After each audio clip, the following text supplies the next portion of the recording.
This is Charles Kao with TravelMole TV in Manila, Philippines, with Daniel Corpuz, who is the Undersecretary of Tourism with the Department of Tourism.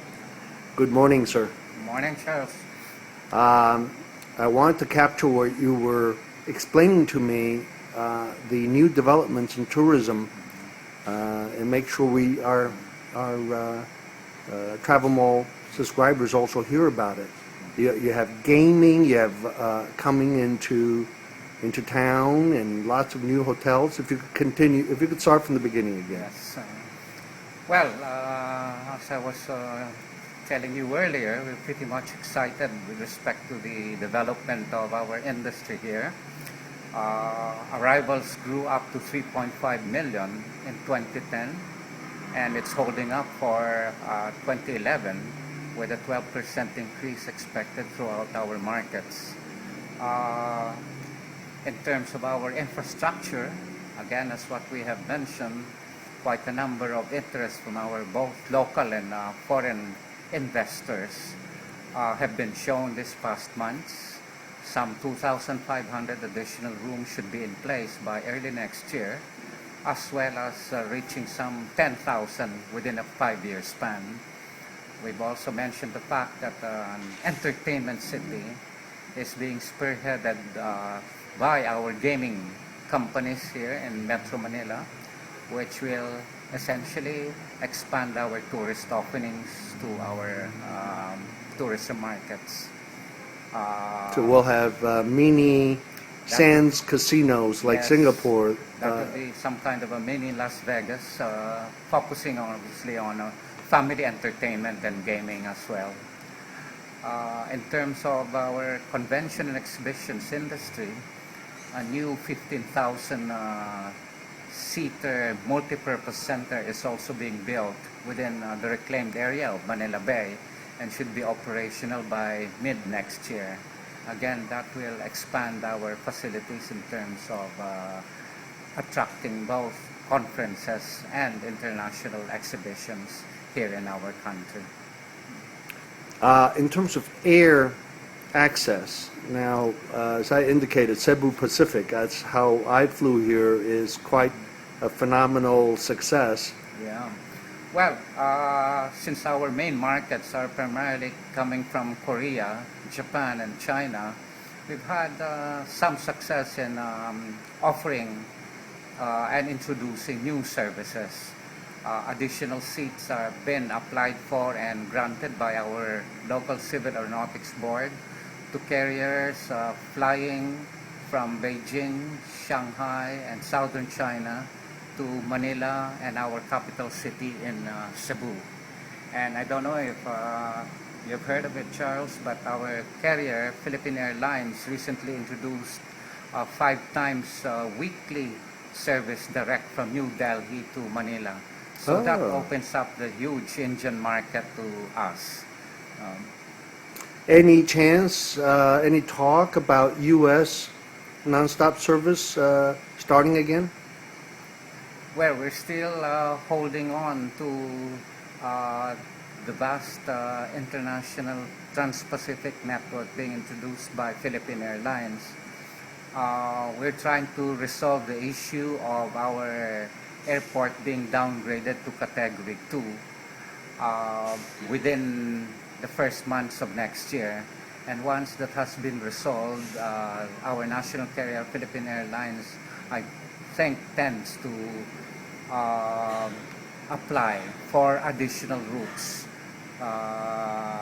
covering Manila to the west coast of the United States.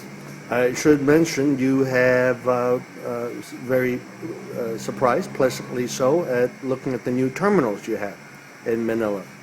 Yes, there are 3 terminals operating in the Manila International Airport. The first 2 practically has reached its capacity level, so we're banking on the full operationalization of Terminal 3 by mid next year as well. Cebu Pacific, I just want to spend a bit of time on that for those our friends listening. Have I mean, they have lots and lots of flights in and out of all the major capital cities of Philippines. Cebu, of course, Manila, Davao, and all over the place in Asia, with the least expensive fares and excellent service, as I found. That must have had some impact on tourism in Philippines.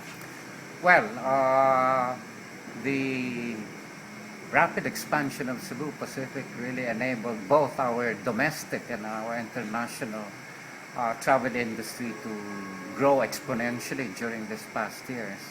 And Cebu Pacific continues to hold on to their business model of offering, like what you have mentioned, efficient service and budget fares, enabling them to expand their international routes, primarily within the Asia Pacific area, and connecting our secondary cities to our primary markets.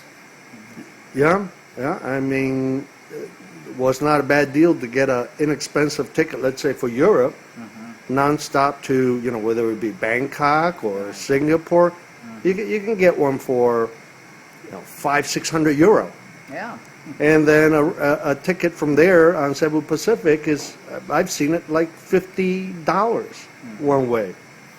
Well, that's an excellent opportunity for us countries belonging within the ASEAN region, which has quite opened up regional traffic amongst us. As you very well know, it's an economic tie-up, and visas amongst ASEAN member countries are basically not needed anymore amongst us ASEAN citizens. And that has spurred intra-regional traffic very, very well during these past years.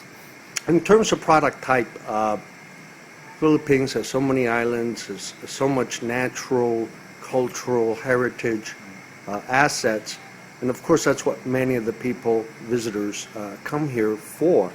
Along the ecotourism product line, any new developments, future plans?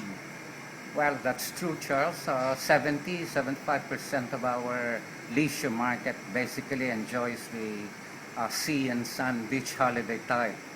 But we have opened up quite a number of exciting destinations, like what you mentioned, focusing on ecotourism.